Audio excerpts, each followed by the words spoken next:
Howdy folks, welcome to TravyJsSpace here on YouTube. I went to do that early, did you notice that? Oh my gosh, it threw me right off. Yes, welcome to TravyJsSpace. Please, take a seat, get cozy. And welcome to another fabulous episode of Let's Talk, where we just talk. No games, no distractions, no problem. Just you and I and some topics or conversation of whatever's on our minds. But for today, I really wanted to talk about my top 10 favorite television shows. I haven't shared, I don't think I've ever shared this list before. I actually just recently revised it because I caught up with a few other shows that I really had been meaning to for a while and realized that they were like really good, that I should have watched them sooner actually. Yeah, I'm gonna share that today. So get all cozy and tight there, and in your robe or under the blankets, wherever you are, and start thinking of some of your favorite shows too, because I might list one here. And this is going to be an episode where I try for once to stay within 7 minutes. We'll see how that goes. Anyways, I'm gonna start with number one. My number one favorite, all-time favorite show is Gilmore Girls by the WB. That one is my all-time favorite comfort show. It's everything to me. I feel like I live vicariously through it. I actually find that a lot of my favorite shows I tend to kind of live vicariously through. And I think that's the appeal for me with certain television shows, is the ability to kind of bring you into it and kind of provide you that sense of living through the show. And, you know, so for me, I kind of look for that in shows. Especially like older shows too, that come from a time period where there was still a sense of simplicity and stuff. And you know, at the last episode I did with I can't remember which episode it was, where we talked about Project 2001 being an old soul and all that. I think that's where that comes from. It's almost as if I'm connecting with a past life, and it brings that sense of comfort to me all over again. Yeah, so Charmed, shoot, I'm getting ahead of myself, I'm too excited here. Gilmore Girls, number one. And beside it, I did put A Year in the Life, because the spin-off show I thought was brilliant. I thought they did a really good job with that. I really enjoyed the layout they did, because I find Gilmore Girls is really heavily based on seasons, and meaning like actual seasons: fall, winter, spring, and summer. And the Gilmore Girls are very connected to seasons, you know, and it's beautiful. Like I can relate with that. I find that in every season I feel like a new person, and it's like I put on a new set of shoes or something, wear a new set of spectacles, my perception changes, everything changes. So yeah, I really enjoy that. That's my number one show. And the old number one, which is now number two, is Charmed. Love Charmed, especially when I first became a witch, Wiccan pagan. It was really kind of comforting, and like it's kind of basically the same feelings as Gilmore Girls. It's a comfort show, you know, living vicariously and really kind of identifying with the characters. They're all so funny and they have their own quirks. They're so brilliant. So I really loved Charmed. The new one that came out, not so much. And I'm being biased, I haven't watched it, but when Piper, the HMC, Holly Marie Combs, I can remember her Instagram name and not her real name, but Holly Marie Combs, I remember tweeted about it, and she was not impressed. And I just trust her opinion because that's Piper. That's our Piper. We love her. So I thought, you know what? No, it's not the same without y'all. And I know there's behind the scenes drama with some of the castmates and stuff. Alyssa Milano, Rose McGowan. Yeah, they've had some pretty public debates and battles over the years. So I don't know if we'll ever see a continuum, a show, or maybe a movie or something. I know Holly Marie Combs was pushing for that at one point or another. I'm not really sure how far she got with that, but who knows? Who knows what the future holds? Maybe. It would be nice to see them bury the hatchet, though, and just come together and stuff. And number 3 on my list, Desperate Housewives. Oh, yeah. I love it. Again, the humor, living vicariously through the show itself, the time period, it's all just perfect. It's a comfort show for sure. The humor in it, I definitely am very appealed to. I just love it so much. The characters are so in depth. They're so like individualistic and all have their own quirks and personalities, and I'm obsessed. I love Mike Delfino. My favorite character though, ooh, that's a good one. I don't know. Yikes. I kind of like them all for their own reasons, you know? Even Edie Britt, I like her for her own thing, you know? Yeah, I couldn't really say. Same with Charmed and Gilmore Girls. These are why they're my top 10 favorite shows, is because I loved all the characters. There are some shows where I go, oh, okay, that character I like, but they don't end up my top 10 list. But some shows that I end up finding I'm really gravitating towards, I end up loving all the characters. So I guess that's how I kind of determine what's a top 10 show for me, how I feel when I watch it, and the characters and stuff like that. Number 4, Downton Abbey. Oh yeah. Hello. Cheers. I love Downton Abbey. Again, it's another, they're all for the same reasons: comfort, living vicariously, and also being an old soul. That was the show I kind of started to watch and felt this deeper emotional connection to. Yeah, I just felt drawn into it. I felt like I lived it before, so it was like reminding me of my past, even though I'd never lived in that time. So it was kind of one of those shows actually that opened my eyes to, like, you know, this whole old soul thing. I wonder if there's some seriousness behind it. I should research and blah blah blah, you know.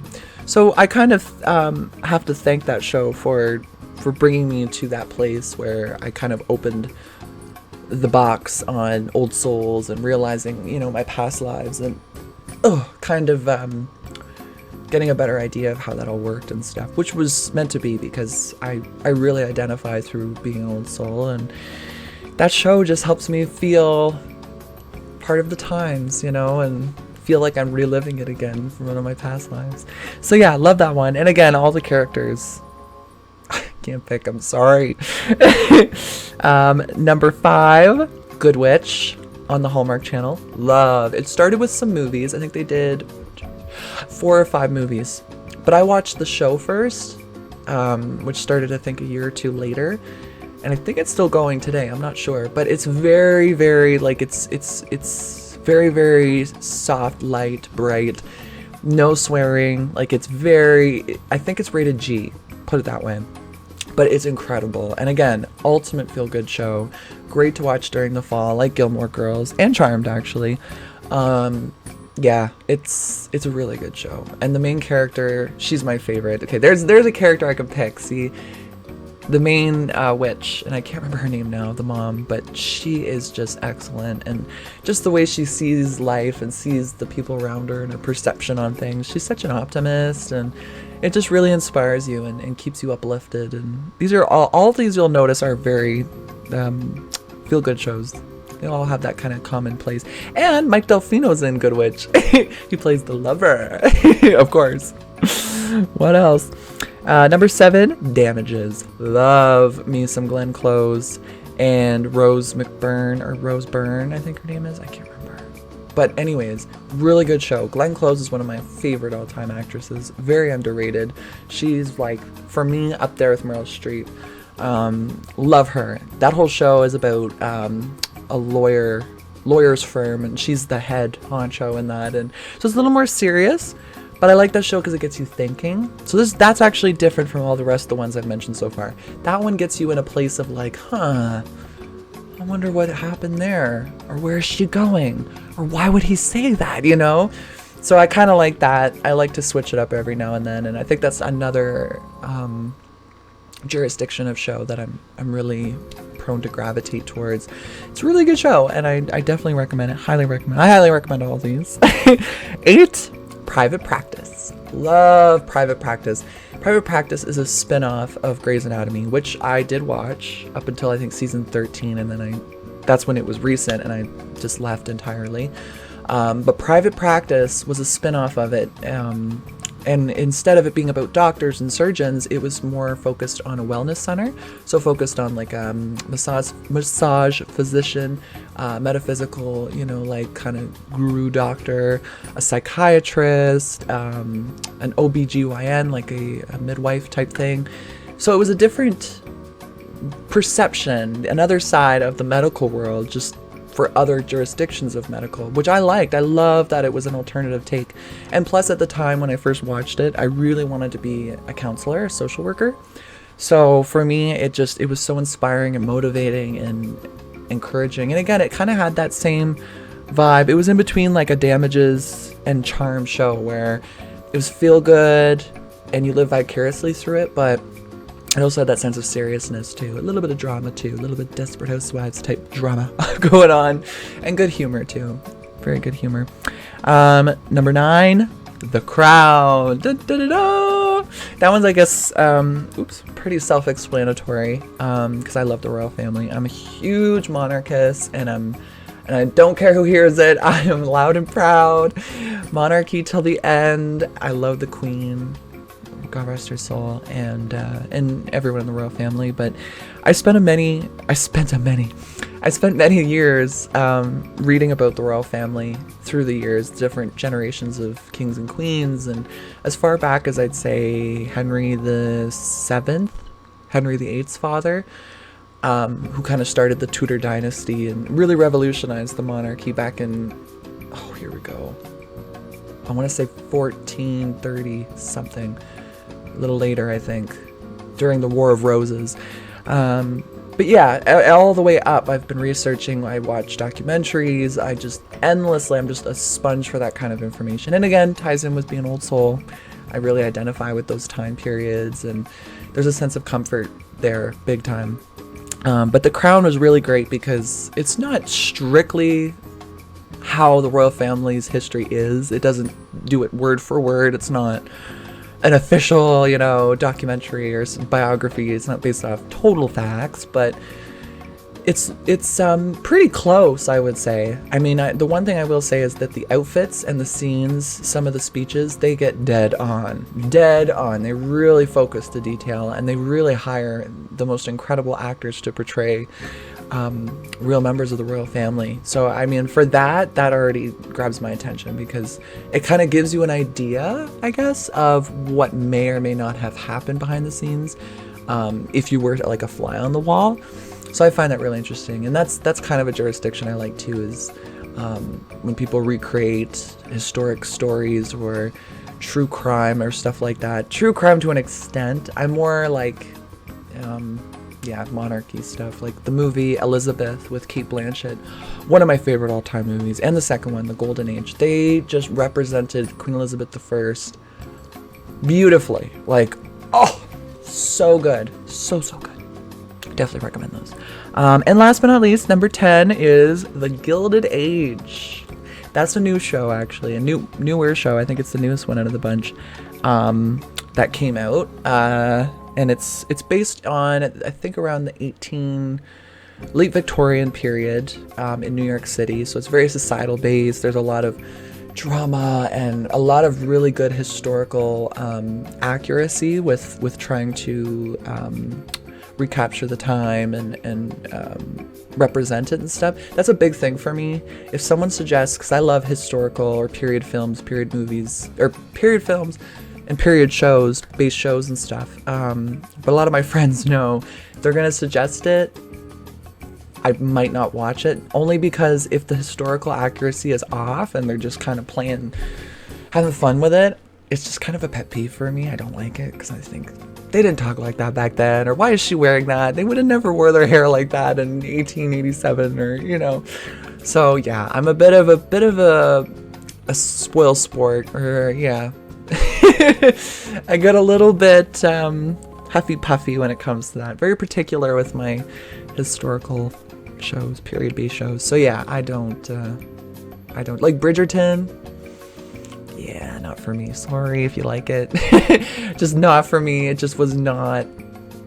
It was very just kind of fantasy, and the dialogue and everything, and just certain circumstances that I thought that would what? No, not for me.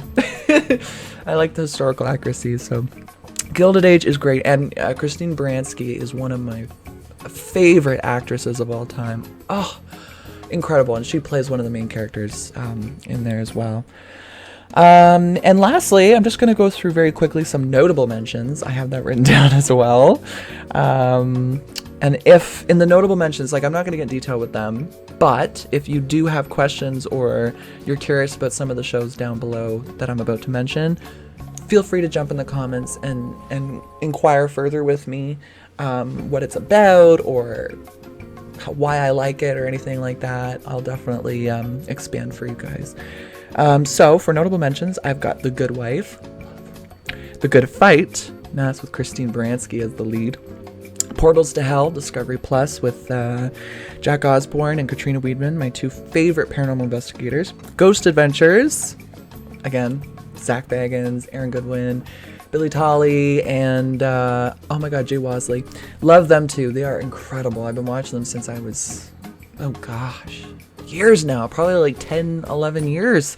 Paranormal Lockdown, that's with Nick Groff, who was from Ghost Adventures, again on Discovery Plus. And he did another Ghost Adventuring show with Katrina Weidman.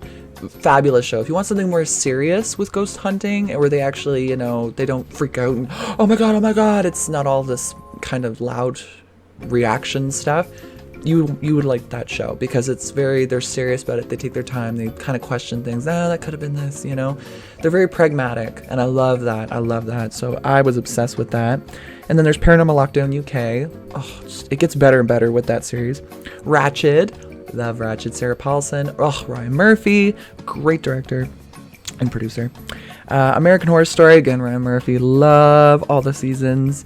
Roseanne, one of my all-time favorites, and I can't get into that because I have some pretty strong opinions as to certain circumstances that happened in her life that I really wish did not happen, and I think are unfair, and they should have never created the Connors. I think it's just the biggest disrespectful thing you could ever do to someone, especially when the show is named after them and they created it. It's about their life. That there's just so much bitterness there that I can't even get into it or I'll start turning red. But that's just my opinion. Carrying on, Why Women Kill. That's a very good one. There's only 2 seasons. There was supposed to be a 3rd season this summer and they didn't do anything. It got canceled. Very sad. Scandal. Shonda Rhimes. I love Scandal. I would actually, for me anyways, I would say, in my opinion, you know, based off my preferences and what I like, I thought it was better than Grey's Anatomy. Again, it's very much like Damages. It has that sense of mystery and questions and drama, but then it's so deep-seated that there's certain things you forget and they come back up, and it's constantly shocking you every minute of that show. Vikings, again, period piece. That's probably one that really spoke to me when I first watched it. I really felt like I was back in that time, and it just had me mesmerized. So yeah, that one actually is a high up notable mention. Very good show. I definitely recommend it. All the actors in it are brilliant. Frontier, that one is really good. Jason Momoa. They did 3 seasons, and it takes place, it actually has to do with the Hudson's Bay Company here in Canada. They go back to the origins of that and when they first settled and tried to, you know, selling fur and stuff, but they kind of dig in. I'm not sure if it's based on a great amount of truth. I'd have to look into that, but it's very captivating, and it's wow, eye-opening, and for me it's kind of cool because it's a local from my country, right? So it's interesting to learn more about the inner workings of the Hudson's Bay Company and stuff, and the conflicts too, you know. It's very deep. Dracula on Netflix. That one I love. I'm usually very, very hesitant and weary about Dracula remakes or Dracula adaptions and stuff. I get very hesitant, and I'll explain why that is one day. It's a very long story. But nothing will compare to Bram Stoker's Dracula for me. 1994, I want to say, with... I'm drawing a blank. Keanu Reeves, Gary Oldman, and... Oh, come on. Come on! The girl. Anyways, can't think of it. One of my all-time favorite movies. But that show, it's this limited series. Pretty sure it's 3 episodes. Each episode's an hour and a half long. So good. That was one adaptation that I was really impressed by. They really nailed it on the head. They had all the factors there. The surprise factor, the shock factor, they made it all add up too. Like, they didn't create their own, they kind of created their own history, but they didn't sway too far from the original characters of Dracula. So it was very it was something you could really appreciate if you're a big Dracula fan. And last but not least, my absolute favorite for comfy, happy, fun, laid back, Grace and Frankie. Love Grace and Frankie. Lily Tomlin and Jane Fonda are they're incredible, spectacular actresses. And I love anything that they do, especially when they do it together. And Grace and Frankie, oh, it is just, there's a reason why it's the #1 show on Netflix, or #1 something, longest running Netflix original show, something like that. It's got a few notable credibilities in that within the Netflix community. So yeah, I'm a huge fan, and I was really sad when they ended it with the last season. But you know, I mean, there's a possibility. I did hear that they're going to do a spin-off with Grace's daughter. Why am I forgetting her name? The one that runs Say Grace afterwards. And her boyfriend boyfriend or fiance, I can't remember. They were together at the end. And I can't even think of names, but I could see their faces. But apparently Jessie something, the actress's name, Jessie Raphael? No, Sarah Jessie Raphael. Anyways, she's actually went ahead and proposed a script and an idea to have her character be the main spin-off character and have a show based off of her character. Which would, I'm assuming, or probably figuring that they would find a way to work Grace and Frankie back in there too. So if they could bring them back, excuse me, pardon me, Peg, then I'd be really happy. Yeah, for sure. I think that's all. Yeah, that's all. Those are all my favorite shows, my top 10s, my notable mentions, and yeah, I'd like to know what your favorite shows are, or if you have any suggestions for me for shows that I might be interested in, now that you kind of have an idea what I'm into and what I like. I love trying out new shows. Right now I'm watching Buffy the Vampire Slayer for the first time. I'm in love. And I already know there's a note somewhere over here that says to put it on my notable mentions. I may actually have to revise the top 10 list again just to put Buffy the Vampire Slayer in there. Just saying. It's very possible. Alright guys, well thank you guys so much for watching. I appreciate each and every one of you so very much, and I thank you for taking the time out of your day. Just kind of sit down and listen to just have a conversation, and no, it's not a two-way conversation, but that's what the comments are for. So jump on down there and say what you need to say what you want to say, and let me know what your favorite shows are too. I'm interested to see, and probably look them up. I usually do if I'm unfamiliar with a title or anything. That's the first thing I think to do is go look it up, or write it down to look up later. So yeah, I encourage everyone to drop some comments down there, and yeah, thank you guys so much. I'm very grateful and appreciative of you guys. And I'm really happy to have Let's Talk back on. Finally, a platform where we can just talk, and I can vent, and we can share, and we can theorize and talk about the channel or whatever. Who knows what the next topic will be for the next episode? Oh, you'll just have to wait and see. All right, folks. Toodles for now. Ta-ta. Ciao. Till next time. Howdy, folks. Did you like that video? Well, then why don't you go ahead and give that thumbs up a smackaroo. Don't want to miss out on the next episode? Give the subscribe button some love and make sure to turn your notifications on. That way I can give you a bell ring, let you know dinner is served. Still need more to chew on? Take a bite of my new YouTube Instagram account at TravyJsSpace to keep up to date with the channel's inner workings and news of upcoming projects and episodes. Thanks for watching. See you next time.